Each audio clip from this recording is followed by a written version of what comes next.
سیاسی دائرے میں اپنا اثر و رسوخ قائم کرتے تھے. جو وہاں کے سیاستدان تھے انہیں لیاری سے ووٹ بھی چاہیے ہوتا تھا اور ان لوگوں کو وہ اپنے گارڈز کے طور پہ بھی ساتھ رکھتے تھے. تو حاجی لالو بہت بہترین کھلاڑی بن چکا تھا اس سارے شطرنج کے کھیل کا. وہ جانتا تھا کہ کس سیاستدان کو اس کی کتنی ضرورت ہے. وہ جگہ بنا چکا تھا. اب جب اس نے لیاری میں اور ایک بڑے حصے پر قبضہ کر کے اپنا اثر و رسوخ قائم کر لیا تھا تو اس نے اپنا پرانا نیٹ ورک جو ایران میں چابہار میں یہ لوگ مقیم تھے وہاں پہ جو تھا اس کو بلوچستان کے راستے کراچی تک کنیکٹ کر دیا اور یہاں پہ پورا ایک نیٹ ورک اس نے ڈیولپ کر دیا تھا. ٹھیک. جس کا بعد میں فائدہ ہمیں نظر آتا ہے کہ ارشد پپو نے بھی اٹھایا, رحمان ڈکیت نے بھی اٹھایا, عزیر بلوچ نے بھی اٹھایا, بلکہ لیاری کے ہر گینگسٹر نے اس کا فائدہ اٹھایا کیونکہ یہ سارے گینگسٹرز جو تھے یہ ہمیں ایران جاتے ہوئے ہی نظر آتے ہیں اپنی پوری جو ان کی. اچھا ادھر ایک چیز اور بتائیے کہ وہ جو منشیات کا کاروبار تھا, منشیات کہاں سے آتی تھی؟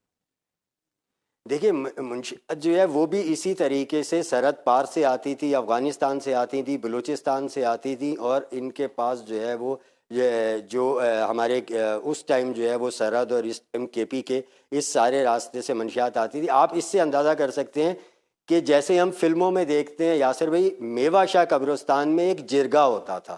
اچھا. جرائم پیشہ افراد کا جرگہ, گینگسٹرز کے سربراہان کا جرگہ. اس جرگے کو ہیڈ کرتا تھا حاجی لالو. آپ نے دیکھا ہوگا, موویز میں بھی دیکھا ہوگا کہ جی ایک گول میز کانفرنس کال کی جا رہی ہے اور بتایا جا رہا ہے انتخاب قبرستان کا ہی کیوں ہوتا تھا؟ سیف ہاؤس سمجھا جاتا تھا قبرستان کو, اسے سیف ہاؤس سمجھا جاتا تھا. اور میوہ شاہ قبرستان کے ساتھ اصل میں جتنا علاقہ تھا وہ سارا ان کا کنٹرول میں ہوتا تھا. یہ جو مار کے لاشیں پھینکتے تھے وہ بھی میوہ شاہ قبرستان میں پھینکی جاتی تھی. اور پھر جس طرح گروپس الگ الگ تھے, ارشد پپو جو جن لوگوں کو مار کے لاشیں پھینکتا تھا وہ مچھر کالونی میں ریلوے ٹریک پہ پھینکتا تھا. ان کی جگہیں بھی مخصوص تھیں قتل کر کے لاشیں پھینکنے کے حوالے سے. تو آپ اس سے اندازہ کر سکتے ہیں کہ یہ حاجی لالو جو تھا وہاں پہ جرگے کرواتا تھا اور جرائم پیشہ افراد کے جو سربراہان تھے, گروہوں کے جو سربراہان تھے, ان کے فیصلے کرواتا تھا اور اسے سنا جاتا تھا پورے سندھ میں. اب معاملہ یہ ہے کہ جب ارشد پپو کی انٹری ہوتی ہے, ارشد پپو بہت چھوٹی عمر میں ہی حاجی لالو کے ساتھ آ گیا تھا. وہ اسکول نہیں گیا اور وہ شروع سے ہی جرائم پیشہ جو ہے ایک ذہنیت رکھتا تھا. تو وہ اپنے باپ کے ساتھ آیا, اس نے کام شروع کیا اور بہت جلدی وہ چیزوں کو کور کرتا چلا گیا اور اس کا جو ہے وہاں گینگسٹرز میں ایک نام بنتا چلا گیا. ٹھیک. معاملہ جو ارشد پپو منظر عام پر آیا, یعنی باقی کراچی میں اور خبروں میں آنا شروع ہوا, وہ بنیادی طور پہ یہ تھا کہ جو دادل تھا یعنی رحمان کا باپ, اسے بابو ڈکیت نے قتل کر دیا تھا.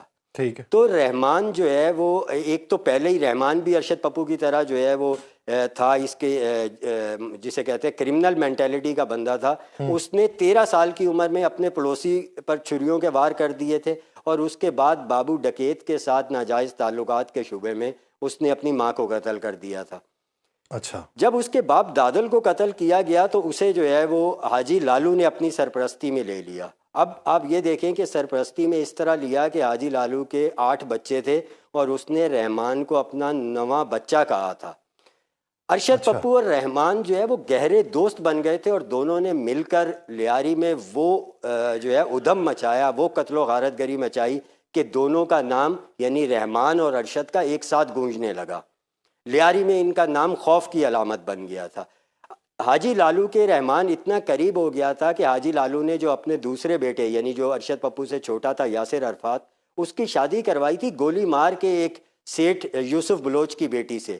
اس نے اسی کی دوسری بیٹی سے رحمان ڈکیت کی شادی کروائی. یعنی اس کا ارشد پپو کا چھوٹا بھائی اور جو ہے وہ رحمان یہ آپس میں ہمزلف تھے. اتنی قریبی ان کی رشتہ داریاں تھیں, اتنے قریبی ان کے تعلقات تھے. معاملہ وہاں پہ خراب ہوتا ہے جب 1995 میں پولیس کا دباؤ بڑھتا ہے لیاری پر اور اس کو حاجی لالو کو کہا جاتا ہے کہ جی آپ جو ہے وہ گرفتاریاں دیں کچھ لڑکوں کی اور اپنے قریبی لوگوں کی. تو حاجی لالو اپنے بیٹے یاسر عرفات کو اور رحمان ڈکیت کو گرفتار کروا دیتا ہے. اچھا. وہی جو اس کی جو سیاسی جو سیٹنگز تھیں, جو سیاسی تعلقات تھے, ان میں ڈیل کر کے وہ گرفتار کروا دیتا ہے. گرفتار ہو کے یہ جیل چلے جاتے ہیں.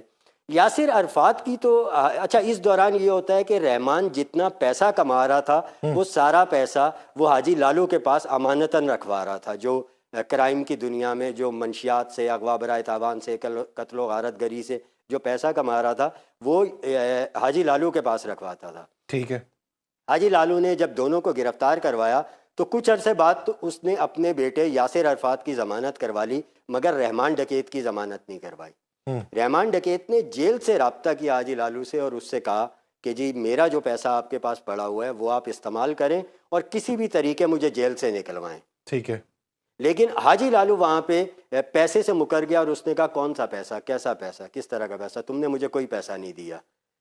جب یہ بات سامنے آئی تو یہاں سے بنیادی طور پہ اچھا, اس کے پیچھے کا مائنڈ سیٹ بتائیں. کیا کہانی لکھنے والوں نے اسی طریقے سے ریفٹ لکھی ہوئی تھی یا پھر صرف پیسے کی وجہ سے ہی حاجی لالو کے دل میں یہ خیال آیا کہ یہ مرتا ہے تو مرے, پیسہ میرے پاس رہے گا؟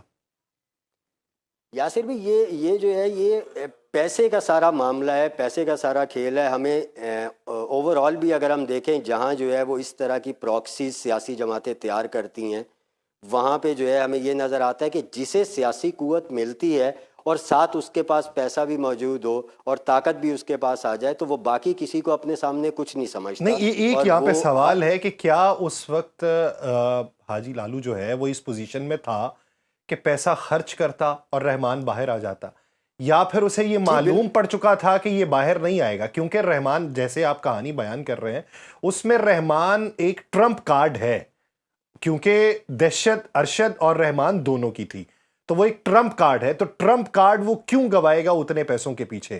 کیا اسے یہ دکھائی دے رہا تھا کہ یہ اندر ہی رہے گا, اس کی ضمانت نہیں ہو سکتی, اس لیے پیسہ کیوں خرچ کروں, مکر جاتا ہوں اس سے؟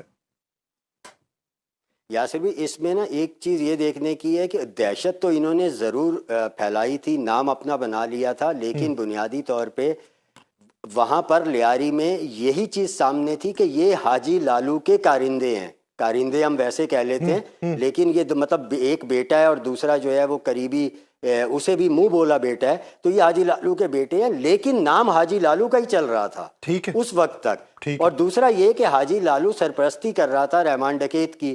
تیسری بات یہ کہ حاجی لالو کے سیاسی تعلقات تھے, اس وقت تک رحمان کے سیاسی تعلقات نہیں تھے. تو حاجی لالو کو پتا تھا کہ میں نے ہی اسے اندر بھجوایا ہے اور جب میں چاہوں گا یہ واپس آئے گا اور اگر میں نہیں چاہوں گا تو یہ واپس نہیں آئے گا. اسے اوور کانفیڈنس بھی کہہ لیں کہ وہ جو ہے حد سے زیادہ اسے اعتماد تھا کہ میرے مرضی کے بغیر یہ واپس نکل کے نہیں آ سکتا. لیکن آگے بھی رحمان تھا جو ویسے ہی ان معاملات میں بہت زیادہ تیز تھا.